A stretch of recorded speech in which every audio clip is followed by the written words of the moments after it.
بسم اللہ الرحمن الرحیم۔ حضرت عبداللہ ابن السلام رضی اللہ تعالیٰ عنہ جو یہودیوں کے بہت بڑے عالم تھے،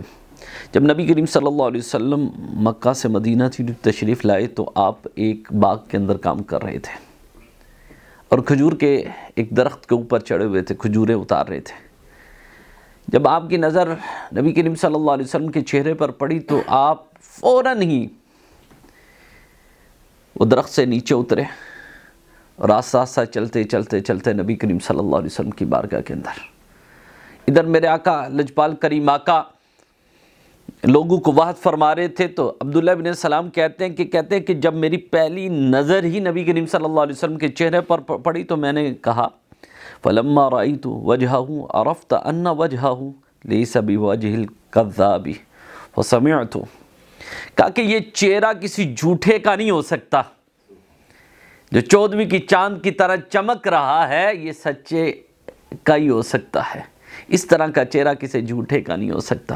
کہتے ہیں کہ پہلے دیکھتے ہی میں ان کا گرفتہ ہو گیا، اور کہتے ہیں کہ بے شمار سوالات تھے میرے دل کے اندر کہ جب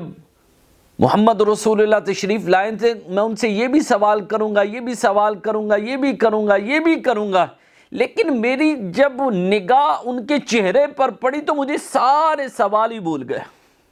چہرے مصطفیٰ کو دیکھتے ہوئے ساری سوال بھول گئے کہ میں نے کیا کہنا تھا، کس لیے آیا تھا۔ جب آپ کے پاس آیا تو آپ فرما رہے تھے لوگوں کو کہ سلام کو پھیلاؤ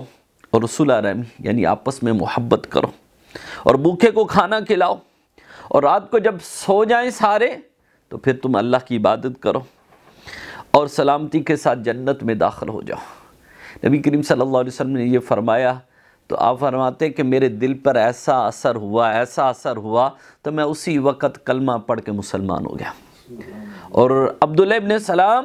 یہودیوں کے بہت بڑے عالم تھے، ان کو دیکھ کے کئی یہودی بعد میں کلمہ پڑھ کے مسلمان ہو گئے، اور کئی یہودیوں نے آپ سے سوال کیا عبداللہ ابن السلام تم تو گئے تھے بڑے بڑے سوال کرنے کے لیے، لیکن وہاں پر جا کر تم نے کوئی سوال نہیں کیا۔ تو عبداللہ ابن السلام فرمانے لگے میں نے تو جب ان کا چہرہ دیکھا تھا تو اپنی کتابوں میں جو صاف ان کے پڑے تھے اسی طرح کے نظر آئے، میں نے کہا پوچھنے کی ضرورت ہی نہیں رہی، چہرہ اتنا روشن ہے اور کسی جھوٹے کا چہرہ اس طرح کا روشن نہیں ہو سکتا، وہ اللہ کے سچے نبی ہے، تو مجھے گنجائش ہی نہیں رہی آگے کہ میں کوئی سوال کر سکوں، تو میں فوراً کلمہ پڑھ کے مسلمان ہو گیا، اور ان کی وجہ سے پھر کئی یہودی بھی کلمہ پڑھ کے مسلمان۔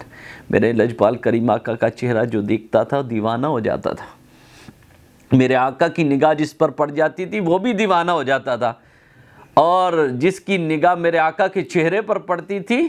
وہ بھی دیوانہ ہو جاتا تھا۔ اللہ اکبر۔ بس اللہ تبارک تعالیٰ یہ پکی اور سچی محبت اللہ تعالیٰ ہم سب کو عطا فرمائے۔